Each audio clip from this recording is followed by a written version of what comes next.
Join our knowledgeable hosts as they dive into the captivating universe of comic books, movies, TV shows, and pop culture. Get ready for vibrant discussions and a shared enthusiasm for all things superhero and beyond. A comic podcast straight from the panels.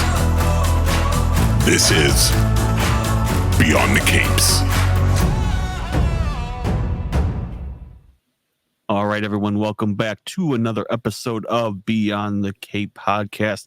We have a special episode where we have beaten our dear friend Alejandro into the ground to finally watch Alien and Aliens, probably one of the most impactful science fiction alien extraterrestrial movie besides 2001: A Space Odyssey. And E.T. Don't forget E.T. All right, we're not even going to include that in this. Are you really going to tell me that E.T. and 2001: A Space Odyssey are the same? Are you really going to have this conversation right now? No. I'm not saying they're the same. I'm just saying E.T.'s better than 2001: Space Odyssey. All right, well, That's hey, it. when you get beaten at a convention, I will not hear your cries. But, hey, decisions were made. All right. We already know that we love it. That's why we told you to watch it. Alejandro, give us the lowdown before we get into the plot, what you really thought of the different scenes of the plot. What's your overall rating? All right, we'll start with Alien. This was, you guys probably know the year better, but this was, 1979? 79. Mm-hmm. I think watching that movie first, it was definitely a little slow, I guess you could say. You start off with people going to this, was it a spaceship first, and then to a planet, and then one of the guys in the suit gets sucked by the face huggers. That's what they're called, and they're in the mask. It breaks through with some kind of acid. They take him back up the spaceship. Nobody knows what's going on. Next thing you know, he's back breathing alive. He's eating dinner. They're joking around, and then this damn alien-looking snail thing comes out of his chest. I think that's probably the best way to describe it. Again, what I noticed, you don't see too much of the alien in this first movie. It's more, I guess, like a horror sci-fi. They're trying not to show this alien too much, and again, probably because if they showed the actual suit, it would look ridiculous. A lot of darkness in. They just get bits and pieces of it. But I did enjoy it. Everybody's kind of scared. All the crew members don't know what they're dealing with. Slowly, one by one, they're getting picked off until the very last minute. Mm-hmm. I think I will say I enjoyed Aliens more than Alien 1. I think with that movie, you still see, I think all the lighting, again, still dark. You don't really get a good chunk of the aliens again, but now instead of one, you're dealing with, I lost count, it was probably over 50 or more. A lot more eggs.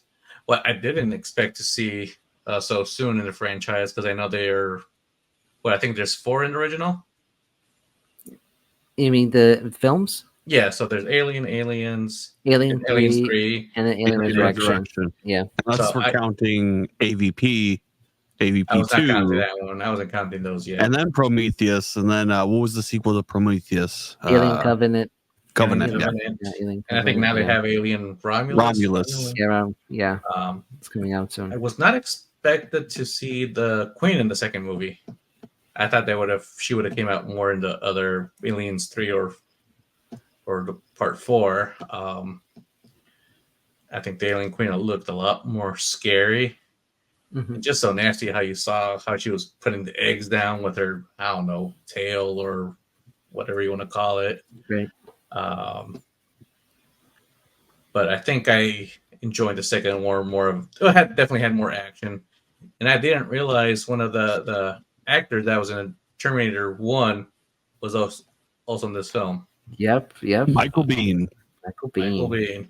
Yeah. So I think he also did a great job, and definitely a survival story for the three that were left, plus the robot. Feel bad for the androids; they always get a bad rep. They just get I know. crushed. They especially in the second one. I think he was more helpful. He wasn't really trying to screw Ridley. And No, Ryan, don't confuse him. All right, don't confuse him. Jesus. definitely had no love for the first one. That alien was definitely a douche. Oh yeah, the android, complete. Yeah, Ash. His name's Ash. Yeah, he was. Ash, Yeah, he was a D, major D. But yeah. So Aliens is, if you had to vote, your favorite is that's the one. I would go with Aliens. Yes. Yeah, I would say that's probably most people. I'm not speaking for everybody. I mean, I would say it's definitely mine as well. I'm more of an action guy than a horror guy. But there is something about like the xenomorph that just, like the base hugger, just grabs onto you, and just doesn't let you go. I mean, this is something about the lore, the look. It's just a combination of everything, right? And that all has to relate to the first one too, because without the first one, doing its thing, setting up this world, you wouldn't have the amazing also success of the second one. And that filmmaker just hype, like bring it to like the next level, basically. So one cannot be successful, I guess, without the other one leading the way. So Yeah, I mean, number one, Alien will be better than Aliens to me. Up until then, no one took extraterrestrial movies seriously.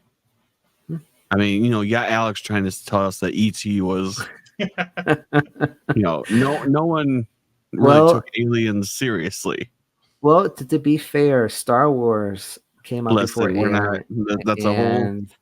And that inspired Ridley Scott to venture out and be like, you know what, I want to make my own sci-fi, and that's what he created. And in turn, James Cameron, who did Aliens, saw Alien in theater, and that inspired him to become a filmmaker. And there's all these domino pieces. But Alien, the alien and whatnot, gave you something to fear. Oh yeah, totally. I mean, I know right now Alex would definitely not watch the first Alien with the lights off and no one home. I know that for a fact. I've known this man for a long time. Even the game, and I think it was Alien Isolation that came out for Xbox. Is scary, dude. That was just like the first movie, and that's what made it so good. Aliens was good. I mean, again, it was action packed. We were just talking before the episode kind of aired that, like, when you think of like the iconic scenes, they mostly come from Aliens. Mm-hmm. But I think the fear of like what they established, such a good fear of the alien that made Aliens so successful. Yeah, and they're trying to recapture that that essence of it with the new film that's coming out called Alien Romulus. The guy who directed that is from he did the reboot of Evil Dead and Can't Breathe, right? Or Don't Breathe, Don't Breathe. Very good cinematic horror films, so I'm really interested to see his style, with this franchise, and I totally want to see it in theaters. So I'm really looking forward to it, actually. All right. So Alien, to give a brief synopsis, 1979 movie comes out. We have the Nostromo hired by our Nostromo. All right, fine. Whatever. All right. No one's ever said that before, but go ahead. They are today. You're welcome, everyone, for getting corrected. Nostromo. Okay. All right. Go ahead. Hired by one of the best companies, Wayland Yutani. Don't you mean Wayland? Isn't it Wayland? Wayland Yutani? Since we're correcting names now. So. No, see, now you're just wrong. Now you're just flat out wrong. the best company, as with Amazon, both equally caring about their employees and practices. I think were they hauling cargo, or they had just finished a cargo haul at the beginning of Alien? God, that's such a good question, dude. They're definitely coming back from something. I mean, it was hauling something. I mean, it was a mining. I think so. I think they were hauling equipment, or there was like machinery. Yeah, it's like so brief. Like Yeah. the description. Like I really have to go back and look at it. But that's a good question. But they essentially get a transmission, a signal from a kind of ship that's just floating out in space, very muddy. You can only hear like "save us" or like whatever. Or it was like an SOS type of, Yeah. First one, everyone's just like, "Oh, all right, well, we're just gonna go right away." They start looking at the ship, and I think there was. Did they go to the ship first, or did they go to the planet first to see what they were investigating after going to the logs? I think it was the ship first. It was definitely the ship. What the ship was crash landing on the planet. It was. So they picked up the transmission. They said company rule is anything with extraterrestrial, we have to go investigate. So they go to the planet LV-426. That's a bad rule. Yeah. I'm like, I want to go home. What the hell is this? It's in your contract, guys. It's in the contract. Nope. I just be like, oh, do you see anything? Nope, I don't see it. All right, erase. Right. So they land on the planet. They go to where the transmission's being, transmitted by, right? So, and they go investigate, and that's when all hell breaks loose, So, and while they're investigating, Ripley, the Sigourney Weaver's character, is looking through the transmission that they picked up, and at first they thought it was, like a a welcoming, is actually a warning. So of course, too little, too late, though. They go investigate. They see what they call the engineer, but back then it was called the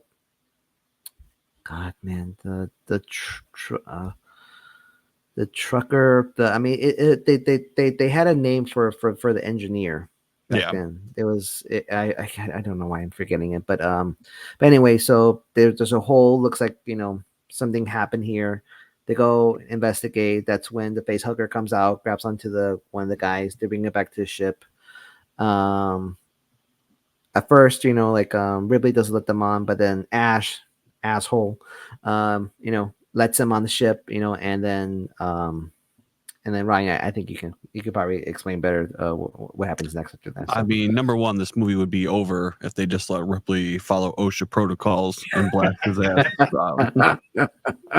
into space and or quarantine. This movie would be 15 minutes. They'd be like, "Oh, what's going on in that containment unit? Yeah, we're not letting him back in. All right, movie's over." Obviously, no movie ever works that way. Nope. I can't remember if they take him to the med bay first, or if the facehugger had finally detached from his face and died. They took him to the med bay.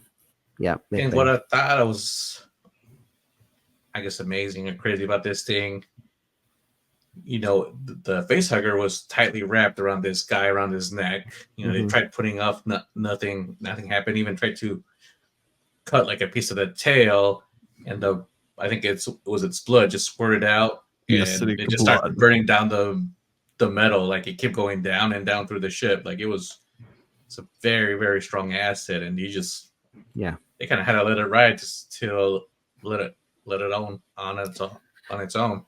Now, I have a question. Do you guys think that Ash knew the whole time that this thing was impregnating this guy? Yeah, of course. So he knew the whole time and just didn't tell anybody. No, because I think when we skip ahead in the plot, one of his things he said in the when his head got detached, which was a great scene, how they found out he was an android after they clubbed him. He states that he was an android. No, what? I don't know. I think it was discovered later that he was. Yeah. Oh.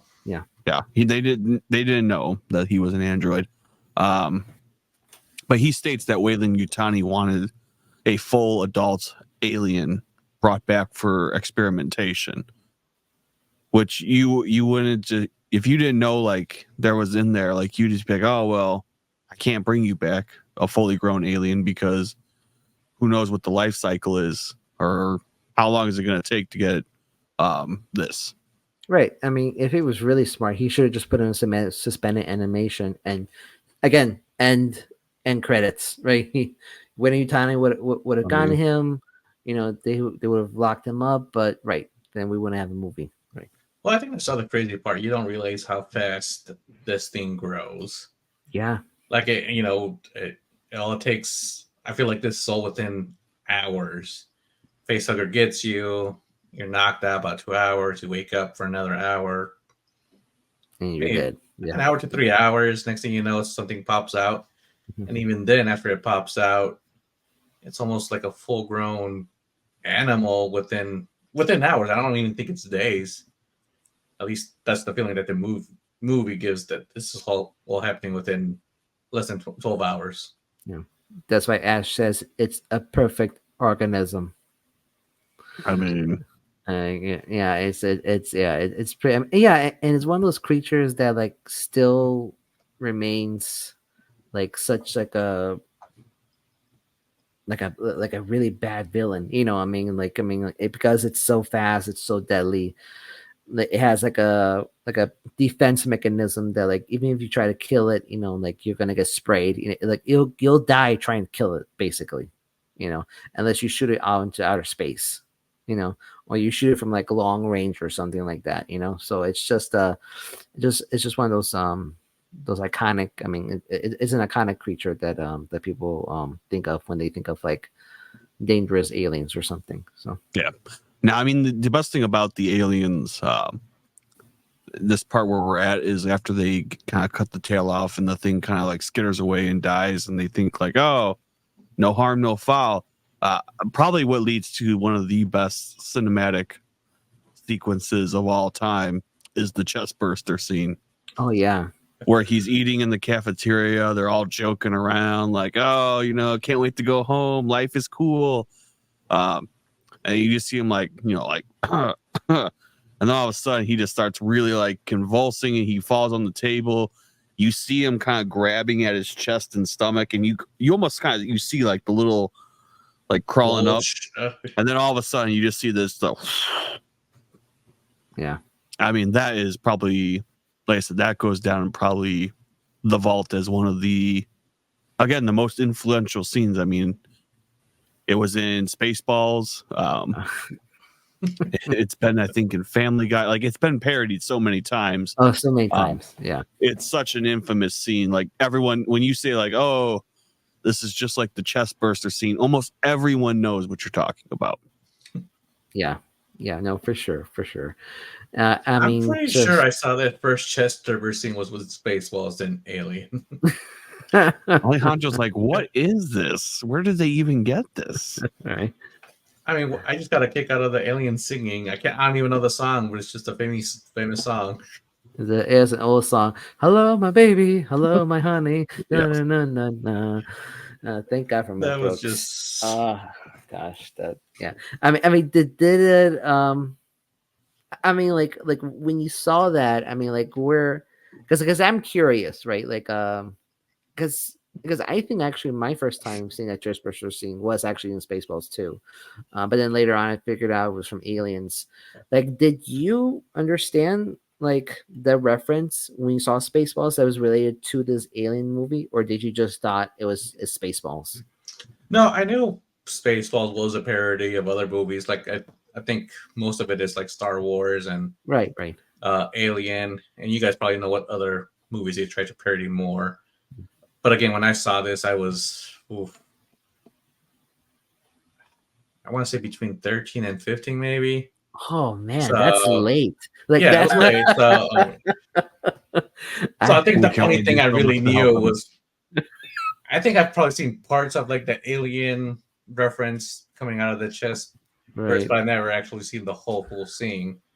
So again, I just had an idea of it, but I think it was finally nice to see the actual whole scene of how the chest burster actually developed. Right, right. Um, so like a little behind the scenes about that particular scene. The actress, and I think some other actors too, but specifically the actress with the short hair. She did not know, and they specifically didn't tell her what was gonna happen, right? So her genuine like fear that you see on camera, that's completely real. Man, That's her freaking out over what was happening in front of her. All that because like they were square, she was being squirted with blood. This thing was popping out. I mean, and no one told the guy screaming and all this stuff like that. So that's genuinely so that's a genuine fear that you see. And I don't know how many takes they did. I'm assuming it was maybe like once for her real I'm reaction. about to say, I mean, you can really only I get mean, away with it one time. Yeah, it's kind of like those explosion scenes. Like we gotta get it this time because we can't blow this building again because it's already gone or fireworks, right. whatnot. Yeah, It yeah, just has to go. So I'm pretty sure it's just a one and done, and hopefully yeah, they can catch the fear, the shock of that, and yeah. because after Yeah. that you kind of expect it, like okay, yeah, now I know alien's gonna come and burst out. Right. Yeah. I would say the next part of this film is probably what makes it the best part of the film is they lost the alien and they're trying to find it and like slowly but surely like one by one they're disappearing. But what makes aliens so scary, I think, and I think to this day Alex will still be scared if he watches it, is that the lighting is so dark and Oh, all you can go off of is the Doppler and like you just hear like the pings. I'm like, and Dallas's like flamethrower. Like yeah, that's the only light that you see, right? It's from like the Doppler, right? And like anything in there is just the flamethrower. I mean, that's the only light that he has, you know.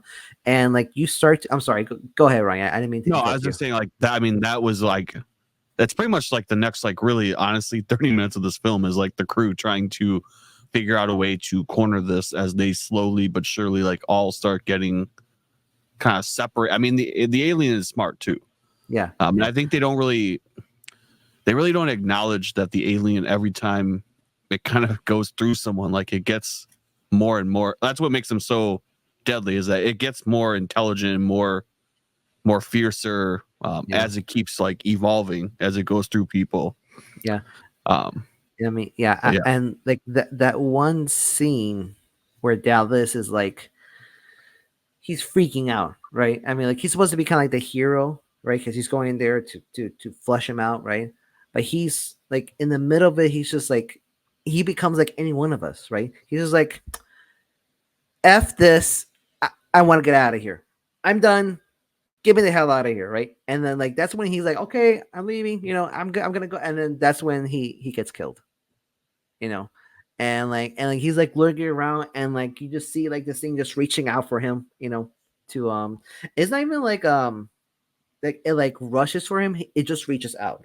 But just that quick scene alone is terrifying, you know. yeah, Because then obviously like we just assume that he's dead because we don't see.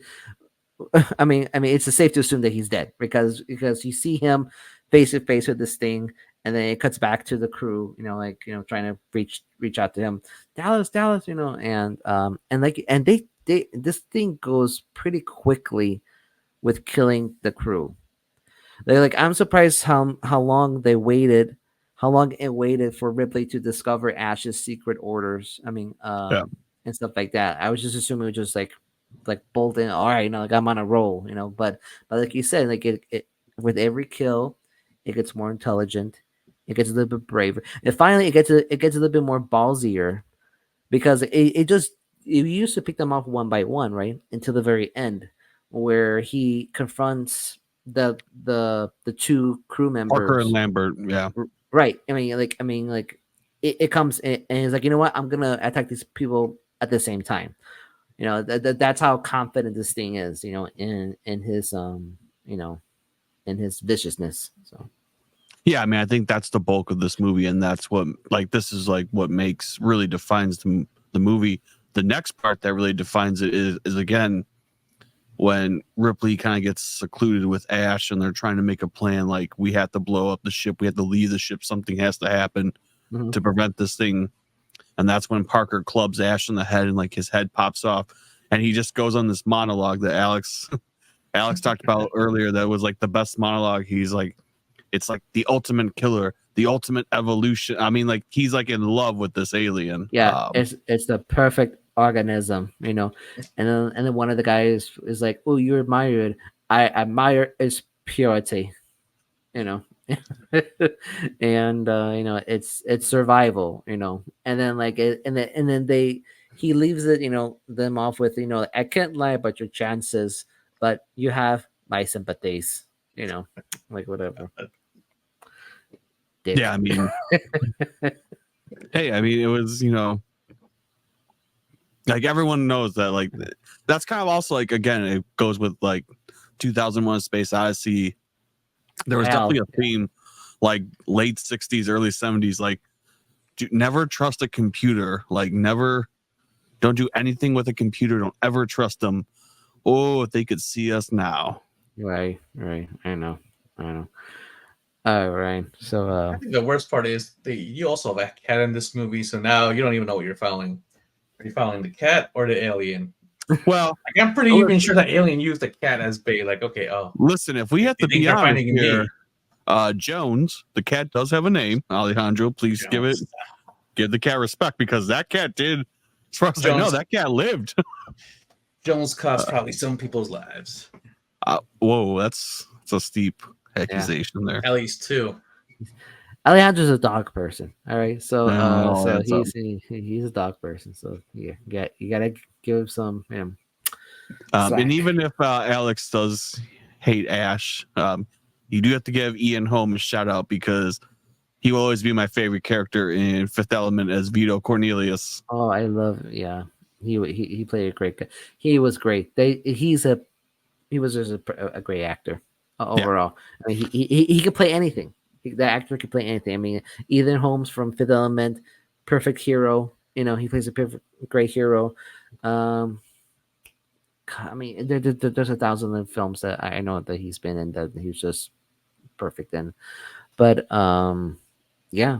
Sorry, go ahead. I'm done with my tangent. No. Ian Holm is great. So yeah, I mean that's where we get to our ending.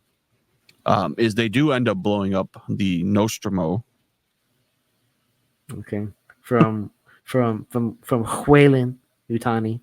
Yeah, you're welcome. And I think that's the part. This is again another thing that people saw in film that really inspired people early on, because she blows up the ship. She made it. Everyone's oh, it's all great. Yeah, she lost her crew, but she's going in the stasis. Job well done. Earth is saved. And then there's just that last minute where she's like, oh my God, the alien's still on the ship. And that's when I can't remember if she took a shortcut or snuck through things, but she ended up cornering it back in the airlock. Yeah. What happened was, it was part of the pipes, and that's where it came out. And so I think it was tight or something. I don't know. So she just snuck back quietly into the where they had the spacesuits, the little locker area. And so she sees it, go back into kind of its own hibernation, whatever, right? So she forms a plan in this locker, right? To put on the suit, to go, and flush this thing out of where it's hiding, right? So that she can blow it, so she can open the airlock door and blow into space. The best thing is, though, I mean, this thing will not give up. I have to give credit to the alien. Zero quit in this system. You would think as a self-preserving species that needs to infect a parasite, essentially, that needs to infect, there'd be there'd be some sort of reaction or whatnot. But he's like, I could like try to go into space or hope something happens, but he's like, no, we're gonna fight this. He's literally, I mean, the alien's grabbing at the space lock, and this is my favorite part of the movie is where she takes the grappling hook gun and just like point blank, just she just did chest, yeah. Yeah. And it's kind of like she knew like it was going to. It's like it wasn't like enough for her just to shoot it and like hopefully like it escaped, right? So she shoots it, she purposely closes it like to the kind of get right, because she needs to see it die, right? She needs to see it die. So he gets hooked, right, and then it goes, and into the one of the exhaust ports, Yeah. right, and then she blows it, right, and that's when she sees it, like being shot into space. Presumably, like half of it, it's like already like disintegrated or something from that. So, and that's great in itself too. Yeah. Yeah, I mean that's how we wrapped up Alien. Yep. And then we get to the ever fun Aliens. I mean, you guys love this movie, so I mean that's definitely. Oh yeah. I mean, what didn't you like about this one, Ryan? It's just like you go off of Ridley Scott, who's a great director, really has done nothing bad. And then you go to James Cameron, who's also very good at what he does. It was just two very different movies. Fair. I can see that. I mean, they're definitely two. They really are two different films. I mean, like, if you compare to what James Cameron view, I mean, he loved Alien, so he loved that world, and did he do a good job? And like, he definitely took inspiration and wanted to create a movie. And he made very, very much iconic scenes again that are parodied or copied throughout time. I mean, the best thing about Aliens was the where the alien gets like right up to her face and like the little tongue comes out like right. I mean, like everyone, like that was like the best thing ever. Right. Everyone remembers it, but you were no longer scared of the alien in Aliens. You're like, oh man, it's just how many rounds of lead can we put into this thing before it dies? Right. Exactly. And in a sense, like, I mean, that was great too, because like a lot of it was like her suffering from like PTSD, right? Yeah. And she's going back to this planet to face, like essentially her PTSD.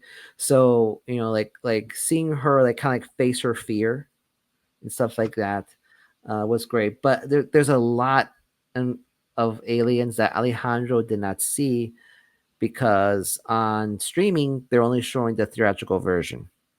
So there's a director's cut version, Alejandro, of where Ripley, while she's in the station, finds out that her daughter, because Ripley has a daughter that she left behind on Earth in the first film, that she finds out that her daughter died like 2 years earlier or something like that before they discovered her. She died in her 70s, and so she never got to see her daughter, Wow. and so that's why this relationship between her and Newt is so special, because it's that motherly need, that instinct, that kick that she's been trying to fill that void. So it's not just this PTSD that she suffered, right, but it's also the loss of her daughter that she didn't get a chance to see one more time. And that was in the film, the director's cut version, which is great. I mean, if you ever come over, we should totally watch. Oh, for that sure. version, I mean, I think having that information probably would have made it a little bit better. Yeah. Personally, for me, Girl Kidnaps It. Best of luck to you. I'm not going out of my way to save you. Not going to get the hot commando guy to help you either. We're going to take the ship and go. Alejandro would have left her behind. Best of luck. Too bad. So sad, Newt. that's Alejandro's motto. That's the scary thing. Finding out. You had this trauma of you destroyed the alien. you wake up, I think, was it 2 years that had passed when she got found again? No, 57 years. 57 57 years. years. 57 years, Alejandro. 57 years. And And now also, you also found out. Alejandro, they built a whole mining city on the planet. Yeah. In 2 years. Hey, I mean, this Damn, is they work space fast. technology. Things go by quick. Yeah. But yeah, they've built like a whole compound. They colonized this strange planet with the aliens. Yeah, and And not only that, not realizing how they were getting around. Like that one, I think was one of the very first scenes where they blocked the door. Like, the aliens are not coming in, and somehow they breached. And they're all really like, "How is that possible? We just locked the door. So where are they coming from?" And now they're realizing they're coming through the ceiling. I think it was the ceiling. Yeah, the ceiling. The ceiling. Yeah. Just popping out of everywhere. What is more impressive about Aliens is that it really, if you look at like the general scheme of the movie, it's pretty much kind of like shot for shot ish remake of Alien. Yeah. I mean, like you're literally like ABC, like they didn't like, we're gonna completely, flip the script. No, you're really watching like the same movie with different directors. Kind of, yeah. I mean, there are some big ones, but I mean, like even there's this documentary I watched called Aliens Expanded, and they talk about that. They talk about like the similarities between Alien and Aliens, like the lighting, the certain themes, certain shots, almost like a perfect recreation from like the first film, stuff like that. Like the alien in the face of Ripley, at the end of Alien, and then and the same thing with the Queen in her face at the end of Aliens, same thing, really great, documentary. If you're a hardcore Aliens fan, I would totally recommend watching that documentary. They had the whole cast. James Cameron talks about it. I don't ever remember James Cameron talking about Alien film. Sigourney Weaver, all the Marines, that were in there, besides Bill Paxton, where he passed away before they made the documentary, and but dude, I mean, like that film, I mean, yeah, I mean, that's a great film in itself, so. Yeah, I mean, I think to me the best part about Aliens was finally getting to see the Queen.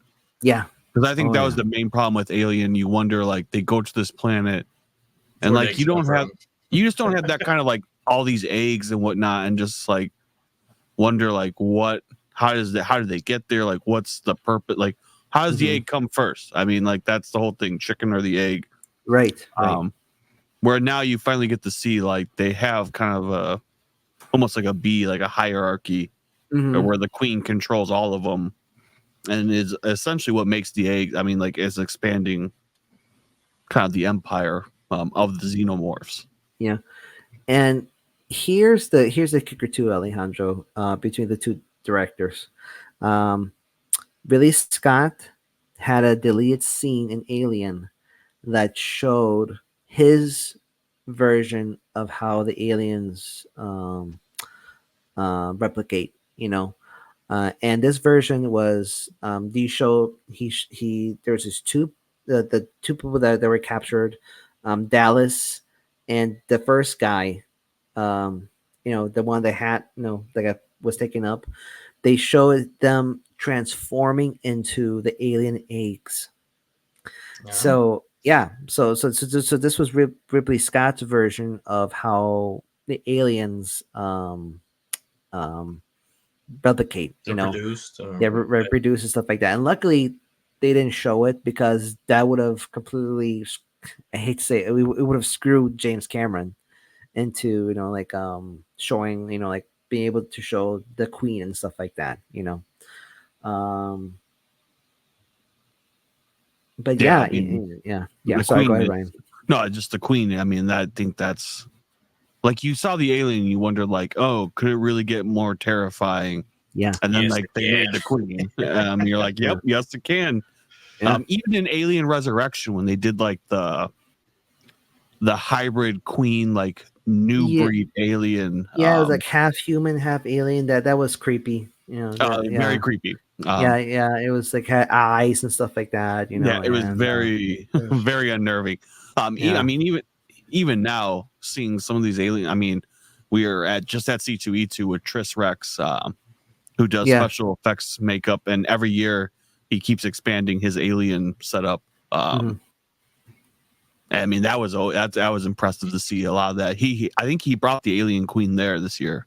He did. Again, He yeah, did. Yeah. I mean, which is along with impressive. some other like drones and stuff like that. So yeah, and but the yeah, I mean, like it was great to have like kind of like that baddie, That- like upscale. I mean, it just upped the stakes higher in Aliens, so by having that queen there. All right, Alejandro, what was your favorite part of Aliens? Let's see, Aliens. Most people will say the ending when she gets the exosuit. I mean, that was a good scene, but I think it was just kind of, I don't say funny, but just seeing how you had these macho commandos thinking they're the shit at the beginning of the movie. They're not too worried. They're just gonna blast everything that's in their way. Yeah. Game over, man. Game over.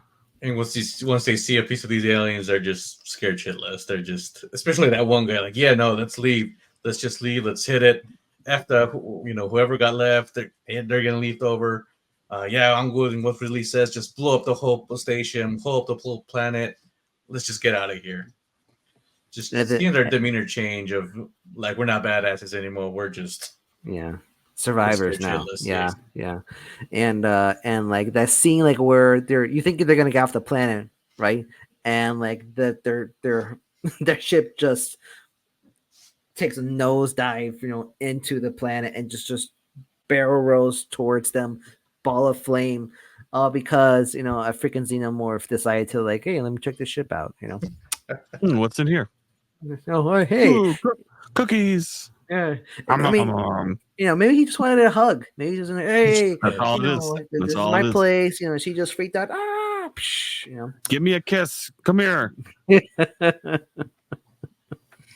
So, yeah. I mean, What about you, Alex? What was your favorite scene in Aliens? it's hard to pick one, dude. I mean, it really is. I mean, like I consider Aliens to be one of those perfect movies. God, I have a lot of one-liners that, of course, everybody knows. Like Newt, like they mostly come at night, mostly, And there's that. There's Bill Paxton. Game over, man. Game over. There's Ripley, of course, the iconic scene, words at the end where she's facing off this huge queen, and she's going down to protect her, her adopted daughter. She looks directly into the face of this evil thing. She goes, "Get away from her, you bitch!" And there's just like, there's just so many. There's so many stuff. I do like in the director's cut. There's a scene where there's this hallway that they know the aliens are coming from, right? Or it could be potentially of how they get into the compound. So they set up these two terror gun. How is it pronounced, Ryan? These two kind of Gatling guns, right? That are moisture censored, and they seal it off, right? And like later on in the movie, you hear it like going off, brrr, brrr, right? And they have a computer saying like it has like always like 1,000 rounds, right? And it's just dwindling down, brrr, brrr, and it almost to like pretty much like 5 rounds are left until the aliens finally stop. It's just like you don't see them, you don't see the aliens, anything like that. You just hear them, and you just see the computer, and the soldiers are like, all right, get ready, right? And like and they're like, wait, they stopped. And it's just another scene of just showing like the aliens like learning. Okay, we can't go this way. We gotta go another way to get into this building. So it just like makes that one scene when they actually get into the compound and you see them going through the ceiling. It just makes that scene like even more so. So Definitely. yeah, and there is a scene in Alejandro. Again, director's cut. We have to rewatch it together. Where you actually see Halley's Hope. That's the base on the planet. That's what it's called. Fully functional with families, children, normal, right? Like going about their day and stuff like that, right? And like Newt's family, the little girl, her family's the one that goes into the ship from the first film. So you actually see the ship in Aliens. They cut it out, so you actually see them pulling up to the derelict. That's what the ship is called.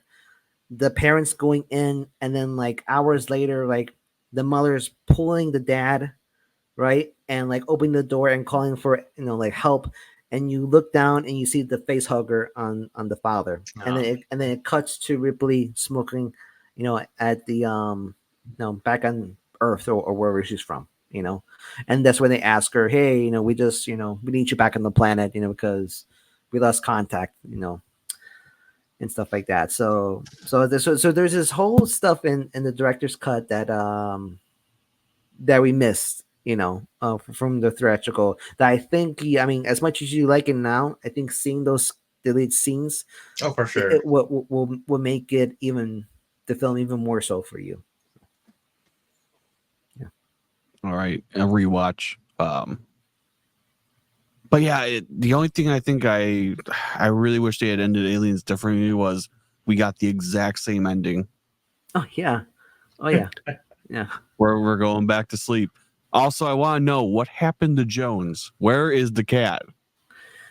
And Ripley completely abandoned the cat. She was like, like, you're gonna stay here. And I'm like, by itself? Like, do you have a neighbor you trust?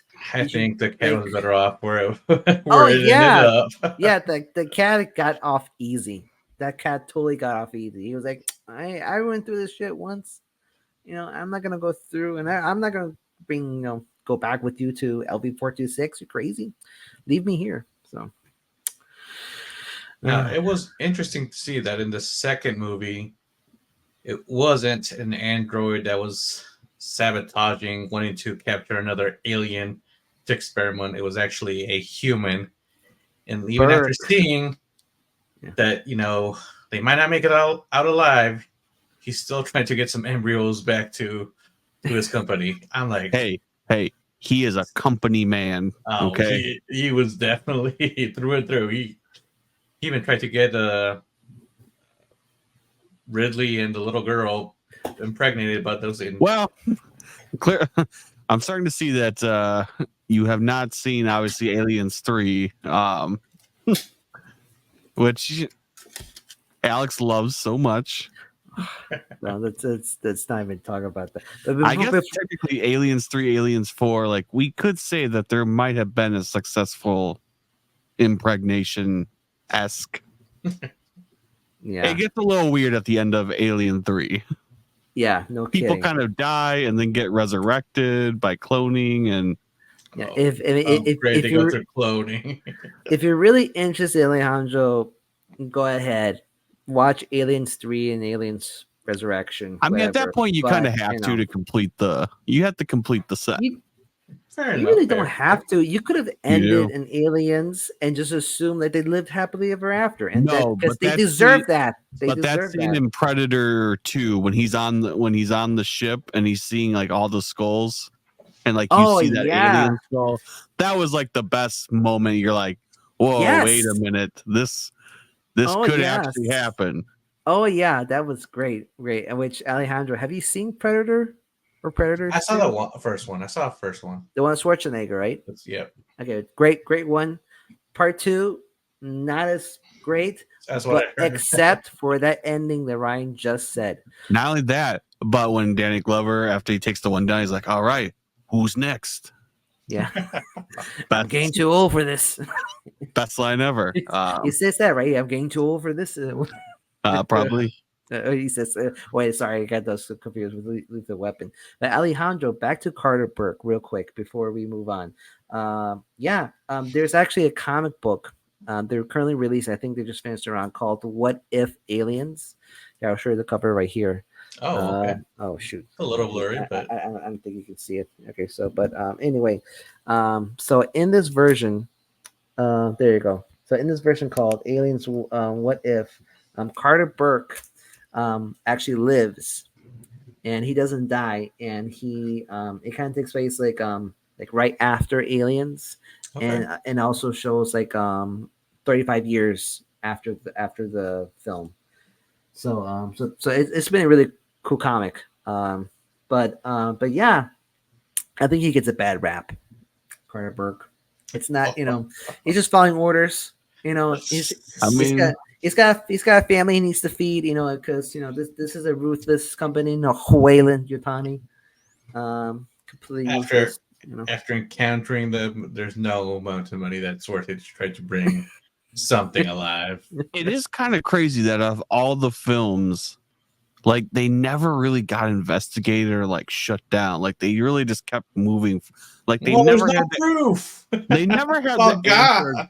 They never had the answer though to anyone like, hey, so 56 spouses that don't have anyone coming home. Like they kind of want to know what's up. There's like, hey Ryan, if you read What If Aliens, it delves into that a little bit. I So mean, it should because I would totally recommend you picking it up then and reading it, because it does talk about specifically that for in a small portion. So, oh my gosh, but yeah.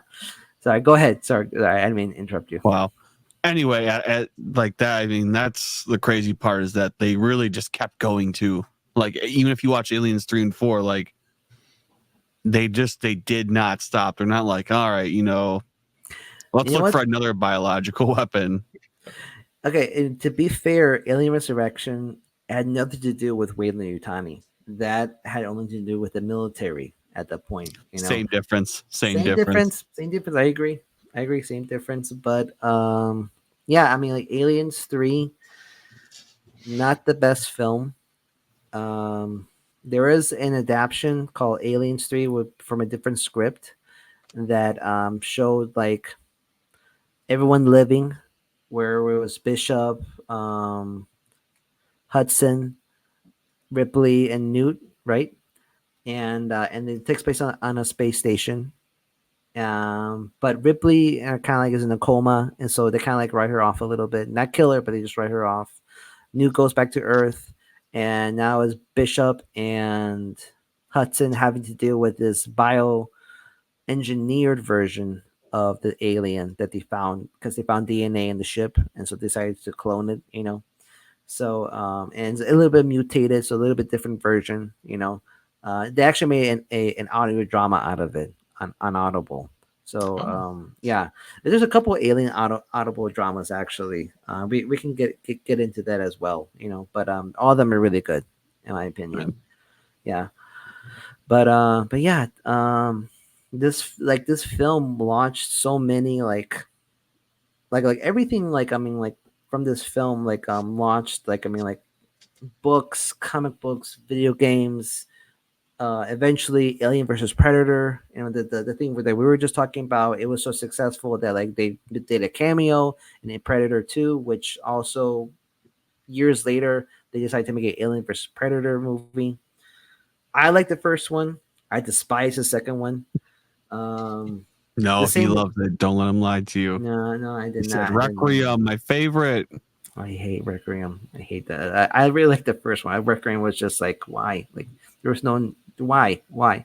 But Alien Covenant came after that. No, I'm sorry, Prometheus and Alien Covenant. And so this was really Scott's trying to expand on his Aliens universe, right?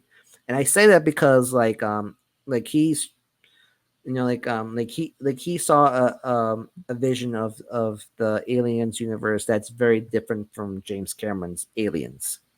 So Prometheus, they would delve more into like the engineers, which is like that big creature you saw on the derelict ship, right.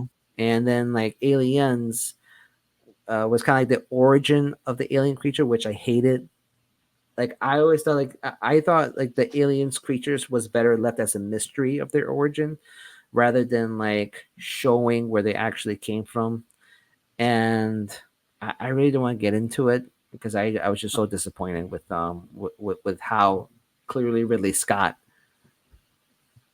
had his version. And maybe because I was so influenced by James Cameron's version that when I saw Ridley Scott's version of this origin, it completely threw me off.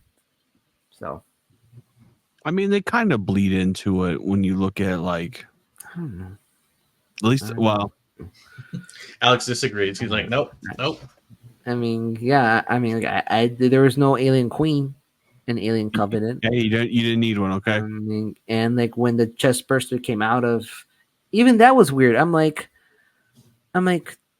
it looks so weird from like his first version. Well, I'm it was like, all weird because Ridley Scott really went on record like as Prometheus came out, and everyone's like, "Oh, Ridley Scott's doing a sci-fi movie. It's got to be a prequel." And he's like, "No, guys, this is gonna have nothing to do with aliens. Nothing at all." and it didn't. No. But then at the end, like when like you have that scene, you're like, "Well, wait a minute. Are you sure this has nothing to do with aliens?" He's like, "No, trust me. If I do a sequel, it also won't have anything to do with aliens." And then you're like, "Okay." And then like the sequel came out, you're like, "No, these two movies were definitely prequels to Alien." Yeah. I mean, like, but they still were their own thing, you know. But yeah, it was just so. I Alien Covenant felt like pressure from the fans. I mean, that's what it feels like. Kind of like how like Rise of Skywalker felt like pressure to After the like Last Jedi. because of the Last Jedi. You know, like I would have just kept on going through. I didn't have a problem with the Last Jedi. I actually really liked the Last Jedi. You know, like, and I was interested to see like where they were going with it because they're so different. And I feel like the same with Alien Covenant. Alien Covenant was like I feel like it was pressure from the fans because Prometheus was so different. You know, I don't know. So that's my Yeah. 2 cents. Well, the important thing is, Alejandro, you finally have seen two of the biggest movies to ever grace the screens for science fiction and the horror genre, and just like in general sci-fi. I mean, it kind of really launched a lot of inspiration, a lot of careers. 1 out of 10. What do you want to give these movies? I will give Alien solid 8.5. Okay. Give Aliens solid 9. Oh, it's not bad. Not bad. I mean, I It's think like Ryan disagrees. I give them both 10s because I mean, when you look at what they accomplished and what they did, like I said, Fair. both movies to me have no flaws. no. Do I prefer Alien more than Aliens? But that's just me. I like scary stuff, and that did a great job with Creature, like fear. But that being said, story-wise, both movies are, if they're on TV, like I'm gonna sit and watch them. Yeah, same. Again, I prefer James Cameron's director's cut of Aliens. I think you will too. You know, Okay. and after I think you probably give it a 10. I think if you saw the director's cut, I mean, honestly, it's very close. Also with Ryan, a 9.5 with Alien, 10 with Aliens. And with Aliens, I mean, with Alien, that was all practical effects. Yep. The same with Aliens. That was all practical effects. There was no CGI. I mean, besides maybe like when you see this the ship in outer space, and that was like rough CGI. I mean, that was just like the beginning of like blue screen, green screen, or something. But still, I mean, those two movies with those practical effects has such an impact, and still is like a 10 on 10.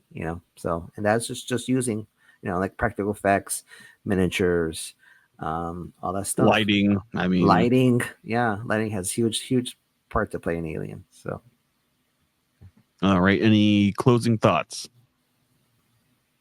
Alejandro? Just definitely for any fans out there, if they haven't had a chance to see the originals, definitely give them a shot. I think watching Alien 1 and Aliens, it's definitely worth watching it.